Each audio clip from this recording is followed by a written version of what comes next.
नमस्कार, बुलेटिन में आप सभी का स्वागत है। मैं हूं आपके साथ अस्मिता। न्यूज उत्तराखंड की शुरुआत करेंगे इस वक्त के बड़े अपडेट से। बड़ा अपडेट आपको उत्तराखंड से ही दे रहे हैं, जहां सीएम धामी की कई बैठकें आज है।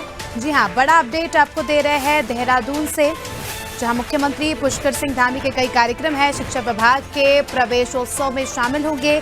उसके बाद सुभाष चंद्र बोस आवासीय स्कूल में आयोजन होगा। सीएम दीक्षांत समारोह में भी शामिल होंगे। गुरु राम राय यूनिवर्सिटी का पहला दीक्षांत समारोह है। प्रेमनगर शोक संवेदना व्यक्त करने भी जाएंगे। और assistant commandant ITBP Tikam Singh Negi जो है वो शहीद हुए थे, उनके शोक समारोह में जाएंगे। सांसदों के साथ जो है बैठक करेंगे और सीएम आवास के सभागार में सारी बैठक होगी। तो लगातार जो है उनके कार्यक्रम की फहरिस्त हम आपको बता रहे हैं। कई सारे कार्यक्रम आज उनके। सबसे पहले तो शिक्षा विभाग के प्रवेशोत्सव में शामिल होंगे। उसके बाद सुभाष चंद्र बोस आवासीय स्कूल में जो आयोजन है उसमें भी शामिल होंगे।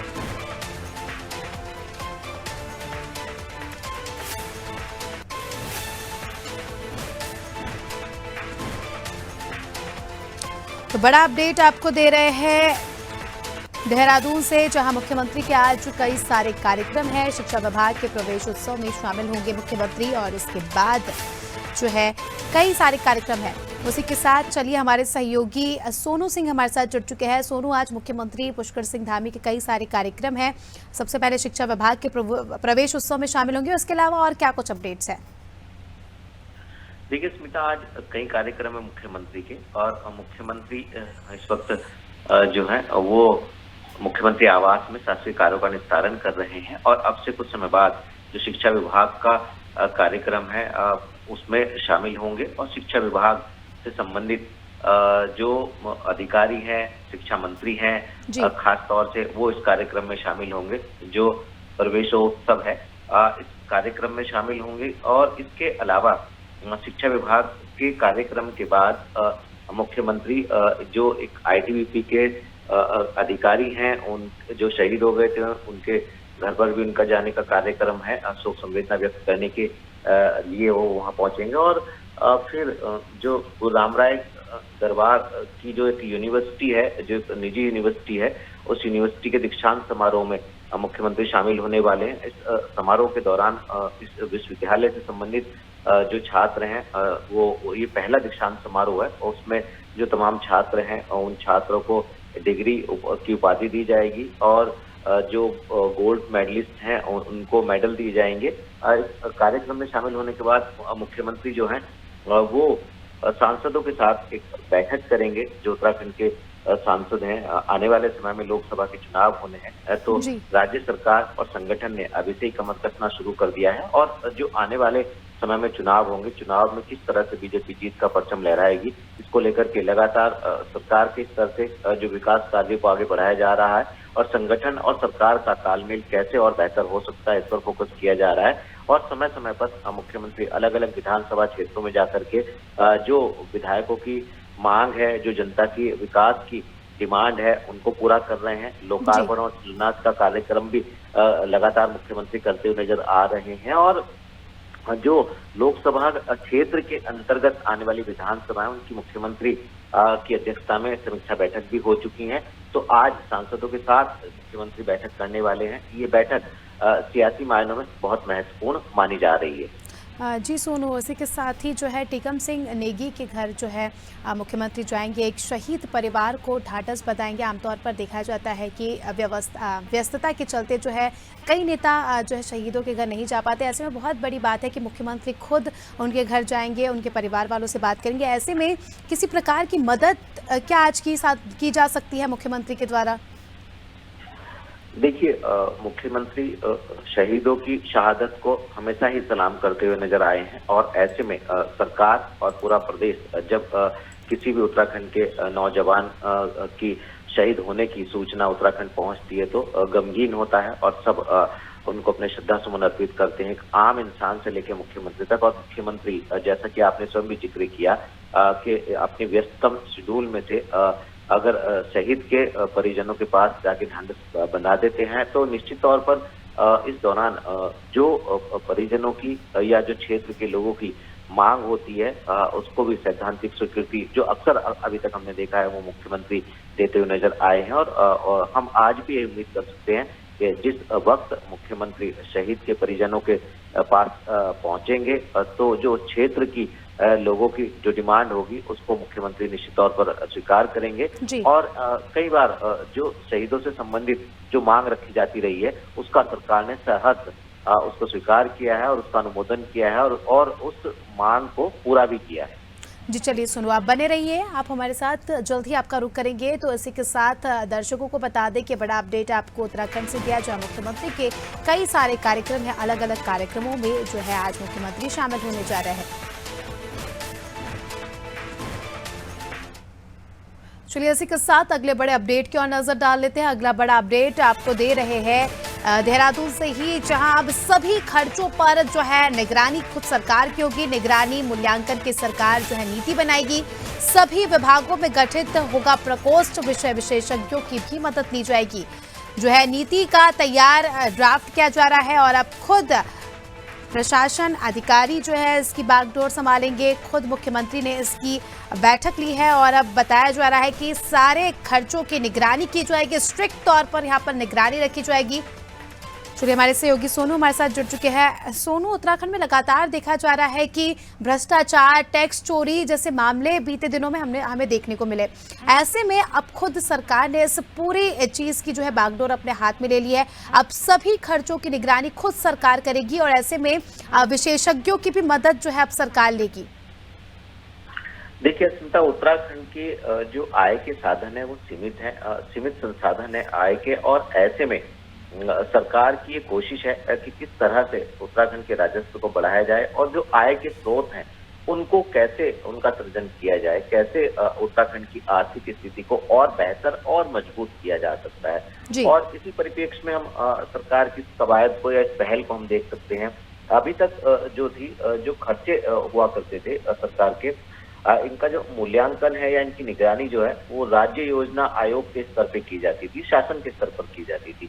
लेकिन अब इसका विस्तारीकरण किया जा रहा है और जितने भी खर्चे होंगे वो विभाग के स्तर पर खास तौर पर प्रकोष्ठ बनाए जाएंगे और उन प्रकोष्ठों के माध्यम से ये कोशिश की जाएगी और इसमें विशेषज्ञों की भी राय ली जाएगी। तो ये कोशिश की जाएगी कि जो खर्चे सरकार के सरकारी मदों में हो रहे हैं उनकी निगरानी हो सके, उनका मूल्यांकन हो सके और इसके लिए एक नीति बनाई जाएगी। अलग से नीति बनाए जाने का मतलब ये है कि सरकार अब इसको और गंभीरता से ले रही है ताकि उत्तराखंड की आर्थिकी और मजबूत हो सके और जो आय के साधन है उनको और डेवलप किया जा सके। और इस नीति का जब ड्राफ्ट तैयार हो जाएगा तो आने वाले समय में जब कैबिनेट की बैठक होगी, कैबिनेट की बैठक से इसको मंजूरी दे दी जाएगी। तो जो प्रकोष्ठ बनाए जाएंगे, इस प्रकोष्ठ के तहत ये व्यवस्था की जाएगी। एक तो मॉनिटरिंग हो सकेगी, निगरानी हो सकेगी, मूल्यांकन हो सकेगा, विशेषज्ञों की राय ली जा सकेगी और नए आय के साधन कैसे और उत्पन्न किए जाएं, कैसे पैदा किए जाएं, इस पर फोकस किया जा सकेगा। यानी सरकार का जो ये लक्ष्य है कि आने वाले 5 सालों में सरकार की जो आर्थिक स्थिति है उसको दोगुना कैसे किया जाए, इस पर फोकस करने की ये कोशिश की जा रही है, पहल की जा रही है। जी, आर्थिक स्थिति को बढ़ाने के लिए और खर्चों को कम करने के लिए, यानी कम तो नहीं मगर जो है वो कैसे हो रहे हैं इन सबको बनाने के लिए जो है नीति बनाई जाएगी। ऐसे में अब हम कह सकते हैं कि जो भ्रष्टाचार करते हैं, टैक्स चोरी करते हैं, पैसों का गबन करते हैं, अब उनके लिए जो है ये काफ़ी ज़्यादा परेशानियों का समय है।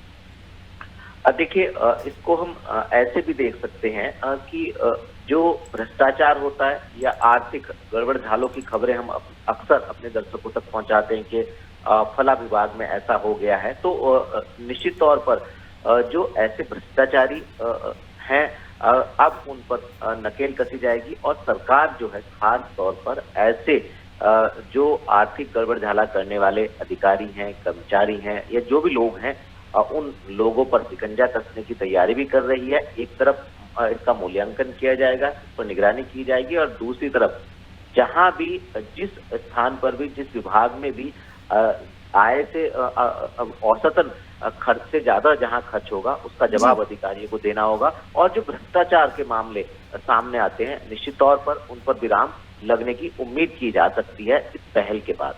जी, चलिए आप बने रहिए हमारे साथ, जल्द ही आपका रुख करेंगे। तो आपको बता दें कि अपडेट आपको देहरादून से दिया।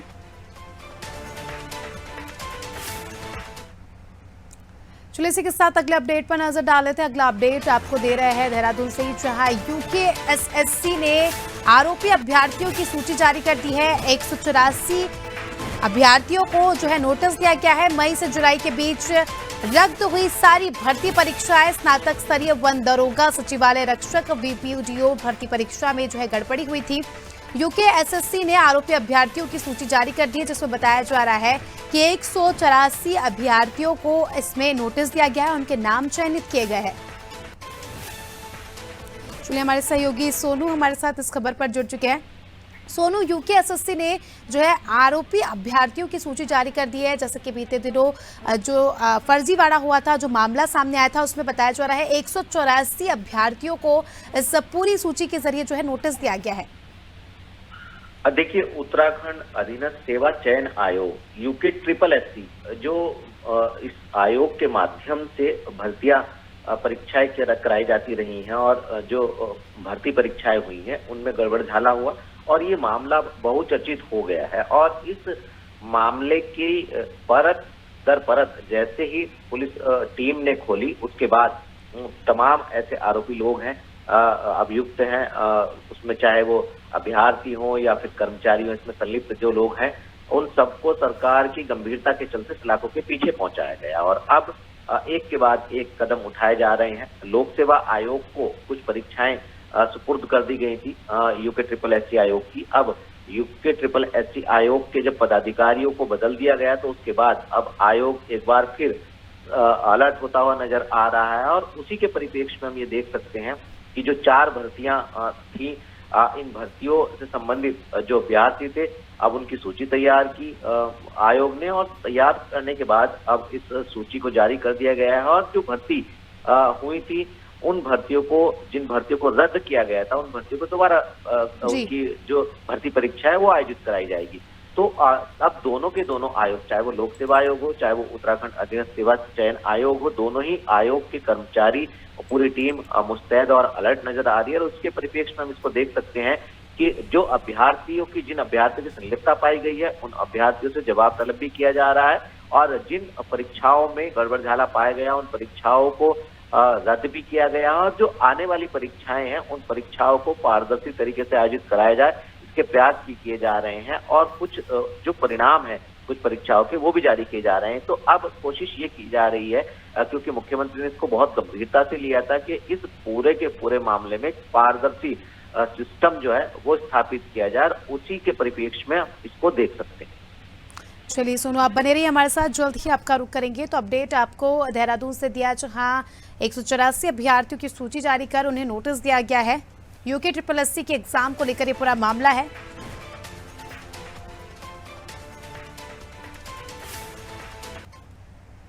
चलिए इसी के साथ अगले बड़े अपडेट पर नजर डाल लेते हैं। अगला अपडेट आपको उत्तराखंड से ही दे रहे हैं, जहां पुलिस कर्मियों को सुप्रीम कोर्ट से बड़ा झटका लगा है। सुप्रीम कोर्ट ने एरियर की तीसरी किस्त पर रोक लगा दी है। 15,000 पुलिसकर्मियों को जो है ये तीसरी किस्त मिलनी थी। फिलहाल सरकार की तरफ से 2 किस्तें दी जा चुकी है, मगर तीसरी किस्त पर जो है रोक लगा दी है, जिससे पुलिसकर्मियों को कहीं ना कहीं परेशानी होगी और बड़ा झटका यहाँ पर पुलिसकर्मियों को लगा है। चलिए हमारे सहयोगी सोनू हमारे साथ इस खबर पर जुड़ चुके हैं। सोनू, उत्तराखंड पुलिस को बड़ा झटका लगा है। बताया जा रहा है कि एरियर की तीसरी किस्त पर जो है रोक लगा दी गई है, सुप्रीम कोर्ट ने रोक लगाई है। देखिए, सुप्रीम कोर्ट की रोक के बाद अब ये देखना होगा, जो राज्य में पुलिस विभाग के सिपाहियों को साल 2008 में छठे वेतनमान का लाभ दिया गया था, इसके बाद अब जो तीसरी एरियर की जो किस्त थी उस पर रोक लगा दी गई है। तो जो पहले 2 किस्तें जारी की जा चुकी हैं, क्या उनकी रिकवरी की जाएगी और अगर रिकवरी की जाएगी तो कैसे की जाएगी, क्योंकि काफी बड़ी धनराशि है। तो ये देखना होगा कि सुप्रीम कोर्ट के निर्देश के बाद अब राज्य सरकार इसमें आगे कैसे एक्शन लेती है, क्योंकि इस पूरे के पूरे मामले में जो SLP दायर की थी सुप्रीम कोर्ट में, वो राज्य सरकार ने की थी और राज्य सरकार ने जिस उद्देश्य को लेकर के SLP दायर की थी, निश्चित तौर पर सरकार को कहीं ना कहीं इसमें राहत भी मिली है और पुलिस कर्मियों को इसमें एक बड़ा झटका लगा है। तो अब ये देखना होगा कि जो पुलिसकर्मी इसमें 2 किस्तें ले चुके हैं, उनसे किस तरह से इसकी रिकवरी की जाएगी, आगे कोर्ट के आदेश का अनुपालन सरकार कैसे करवा पाएगी, ये देखना होगा। और उसके बाद सरकार की अगली रणनीति इस मामले को लेकर के क्या होगी, क्योंकि मामला कोर्ट में है और कोर्ट से फाइनल आदेश इसमें कब तक और क्या आदेश और आने वाले हैं, ये जी। तमाम पहलू इससे जुड़े हुए हैं जिनको देखना होगा। जी चलिए सोनू, आप बने रहिए हमारे साथ, जल्द ही आपका रुख करेंगे। तो बड़ा अपडेट आपको दिया देहरादून से, जहां पुलिसकर्मियों को बड़ा झटका यहां पर लगता नजर आया है। तीसरी किस्त जो है एरियर की, उस पर सुप्रीम कोर्ट ने रोक लगा दी है।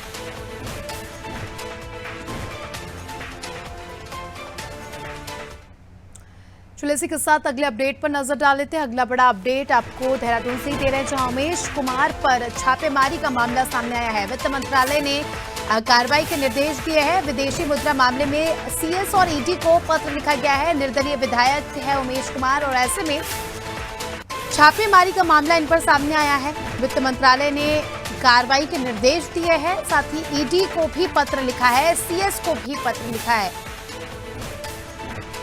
हमारे सहयोगी सोनू हमारे साथ इस खबर पर जुड़ चुके हैं। सोनू, विदेशी मुद्रा मामले में जो है निर्दलीय विधायक उमेश कुमार पर अब गाज गिरने वाली है। बताया जा रहा है कि इन पर जल्द ही छापेमारी की कार्रवाई हो सकती है।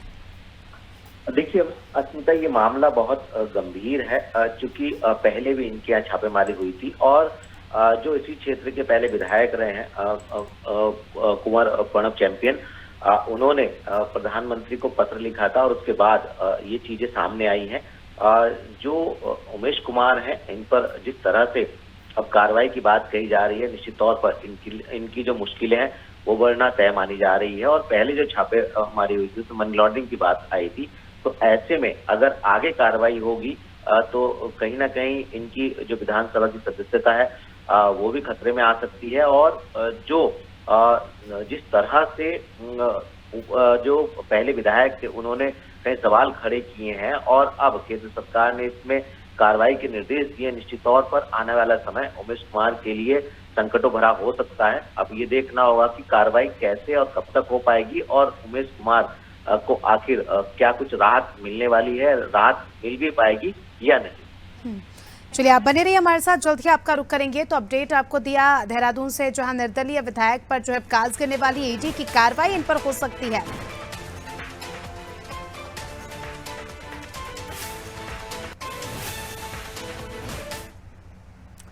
चलिए अब अगले बड़े अपडेट पर नजर डाल लेते हैं। देहरादून से अपडेट आपको दे रहे हैं, जहां अब शिक्षकों के तबादले की खबर सामने आ रही है। 10 साल से एक जगह तैनात शिक्षकों के तबादले होंगे।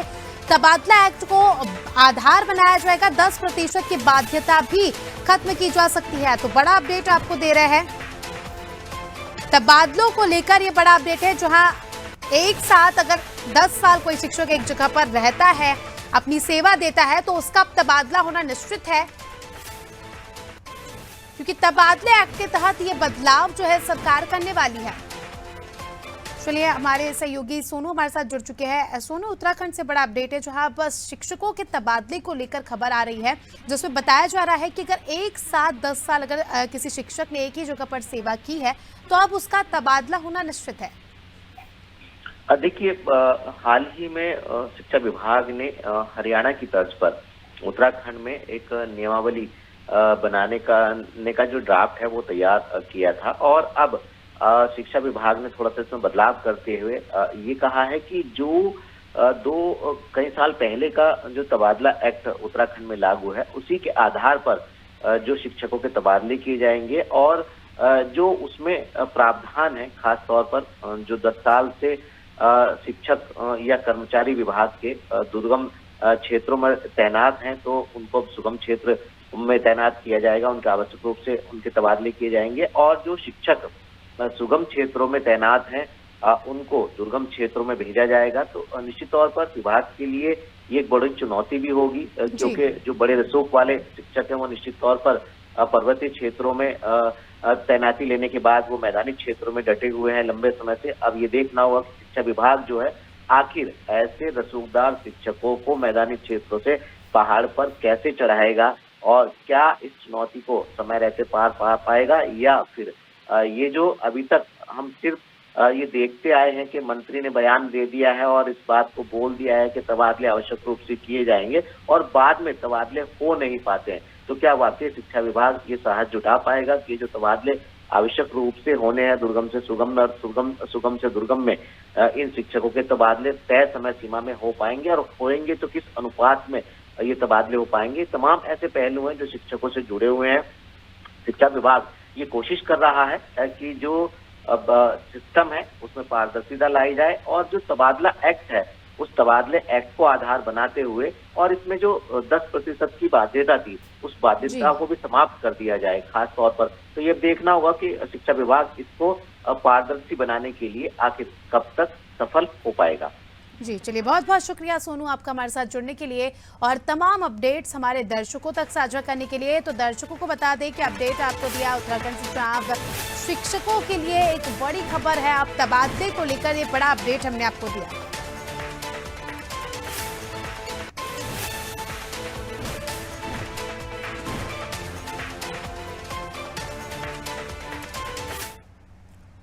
चलिए, इसी के साथ इस बुलेटिन में फिलहाल इतना ही। दीजिए हमें इजाजत। नमस्कार।